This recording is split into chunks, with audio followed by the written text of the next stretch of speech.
Here's one thing you can always count on with Bardstown Bourbon Company. To box something to you in a really cool way. And today does not let us down. The packaging on this brand new release is top notch. That is for sure. For sure.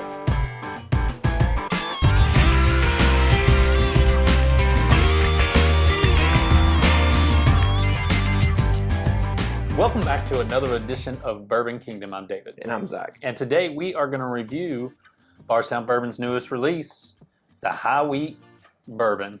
Yeah, so we got this really awesome box in the mail. Shout out to Bardstown. Thank you for doing it. I think it is officially being released today. Like right meow. It is right now. Go to your local store, go to somewhere. Actually, I don't know where it'll all be available. Probably except for if you can go to the distillery and get it, it will definitely be there. Yeah. So and I bet the downtown experience as well. Sure, 1000%. Yeah. So really quick, this is their new high wheat mash bill. This is 53% corn, 39% wheat, and 8% malted barley. It is 6 years old. Nice thing, they sent us a whole bunch of stuff on the back about it. And something else that I found interesting, I think they said our high wheat bourbon is the first 39% wheated mash bill available on the market. So it's the very first one that's, which is cool. It's also 6 years old. So I don't think Bardstown will release anything. It's probably younger than 6. I don't think so either. Especially after talking to my new best friend down there at Bardstown the other day. Yeah. Oh, Steve. Oh, Steve. So Steve is our best friend. He doesn't know that we're maybe best friends. He doesn't know it, but we are best friends. We are best friends. If we don't really do interviews here, but I can guarantee you this. If Steve wanted to do an interview, dude, it would be so fun because that guy's got a wealth of knowledge. He was just awesome just to talk me out with. Andy, let me try a disco too.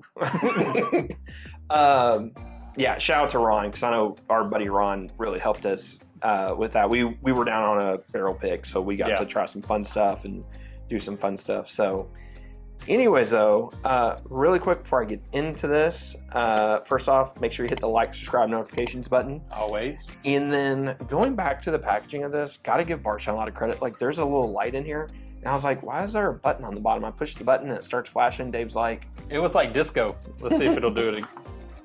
Great. It's... I know you can't really see this. It's like a... It doesn't look as great with all the lights and stuff we have on now. It's like a haunted house, though. This is gonna stroke me out. If any of you have light sensitivity, I apologize right now. But anyways, so Bardstown, again, packaging, top notch. Perfect. Right away, the nose is just so welcoming on it. It really is. It's sweet in all the right ways.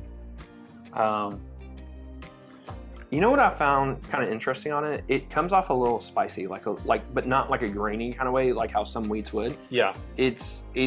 There is some parts of that on the nose. It's not exactly. Yeah. But like a really kind of spicy Four Roses barrel proof on there. Oh, by the way, we didn't even say the proof on it. It's 108 point something. 106 proof. Oh, 106. Close. I was guessing because I was talking to somebody, to Ron the other day about it. I thought he said 108, but and this will be part of the Origin line. So wherever you see Origin at, you'll be able to pick this up. You should in theory be able to get it. Yeah. Anyways, back to this though. Yeah, there is just a hint of like that spice that's on the nose on that, which I really enjoy. Yeah. It is very creamy, very sweet on the nose as well. There's no ethanol to it, really. No, and we just cracked it. Yeah, literally, just cracked it. Because whenever we got it, I was tinkering with the box and I wanted to open it just to let it breathe a little bit. It's probably, this has been in our glass maybe 10 minutes. Yeah.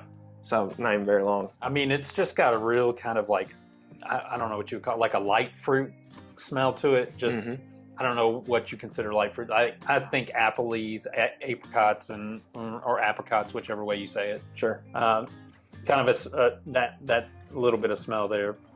But creaminess, I do agree with that. I think it... All right, let's see. A little bit of like a whipped chocolate in there too. Not quite like an icing, but like a very fluffy kind of like chocolate.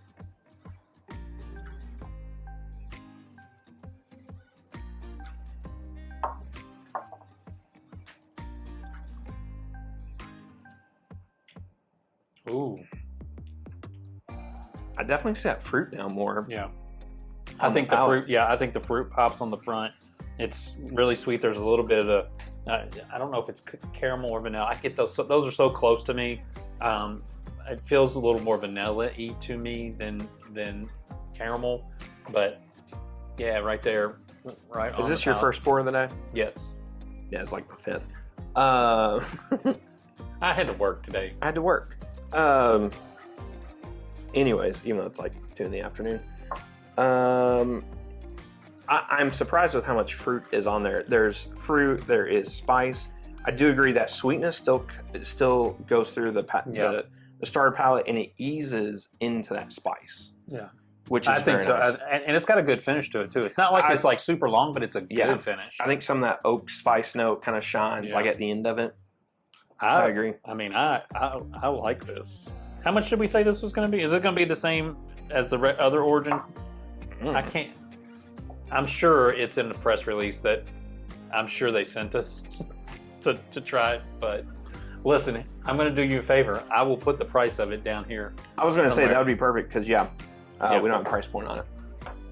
I'm going to guess it's somewhere between $40 and $60. I mean, that would probably be a decent range. Yeah. So just a good guess. Just letting you all know, this is the difference between whenever I get an email and set something up and Dave whenever he gets it. Listen, y'all know me. I mean, if you've been on the channel at all, you know this is how we roll. Sometimes it happens. This is how somebody rolls. It's part of our charm. Is it though? It is. Is it? That's what I like to say. All in all, like seriously. I really enjoy this. I'm really picky about my weeders that I like. I like at the end of the day, I really am, because I don't love everything Maker's Mark. Right. I enjoy some, but I don't love everything from it. Buffalo Trace, sure, but outside of that, there's not a ton of weeders that I really enjoy. Man, this hits my palate. This is really good. This hits my palate perfectly. This is really good. I think this is a really, this is just very friendly and very welcoming, and it's a good proof because you can feel that, but it doesn't chase you away at all. No, not at all. Not at all. This will be coming home with me. This 200 milliliter sample will be coming home with me because this is really good. I mean, I'll be honest with you. I really, really enjoy this. I'm really taken aback with how much that staying power that it has. It's good. And it's a very, again, I love it when things are balanced in a really good way and nothing's too far out of whack with them from palate. I mean, from nose to finish, I feel like it's very well balanced through there. There's nothing that gets there's not a taste or a smell that gets so far up here or down here that it's off-putting. There's nothing off-putting about this at all. Whatsoever. And it tells a really good story. There's a bunch of different kind of notes in there. I kind of agree with you. There's nothing that's too dominating to where if you don't like something, and that will just turn you off. Yeah. There's a whole bunch of things in there that I think, even if you might not love one note on something like the spice, for example, that fruit and some of that creamy notes that come out of that. There's a leatherness on the backside of the palate. That's done for you, because if you get a leather note, you're all in. But it didn't come the first 3 drinks. It only came right there at that last drink that I had. But sitting on it and letting it sit there for a second, man, that leather, it's drying in the right ways. All the good stuff that I really enjoy on the backside of a bourbon. This one accomplishes that. So all in all, man, it's good. It's great. Bardstown, you just, I mean, I hate to toot your horn all the time. We'd like to be a little more critical, but I mean, gosh, you're doing such good stuff. They have really figured out how to put out really good, available daily drinkers. Yes. To give them credit, and that goes in with Green River as well. Yeah. Even if they don't have something that might not be your exact jam, right? They have such a variety in there. They've really started covering all their bases with that stuff. So, I mean, it's solid. It's really good. I mean, obviously, I think by our review, we would say when this is available in your area, you should pick it up and you should get it. Yeah. Do yourself a favor, add it to your Bardstown Origin series, I don't think you'll be disappointed in it. Unless you're not a wheater fan, then you may. I mean, you may want. Even then, it doesn't scream like there's no grainy notes to it. No, there's definitely no grainy notes. What I don't like about some wheaters is they get a little grainy, a little earthy in a negative way. Yeah. And you get none of that on here. So no, that's I what agree I really with that. like. Yep, for sure. All right. Well, tell us. Well, it's not going to be available in your area because we're just dropping it today because it came out today. Whenever it is, give it a shot. Yeah, for sure. Give it a shot. And till next time, we'll see you. We will see you.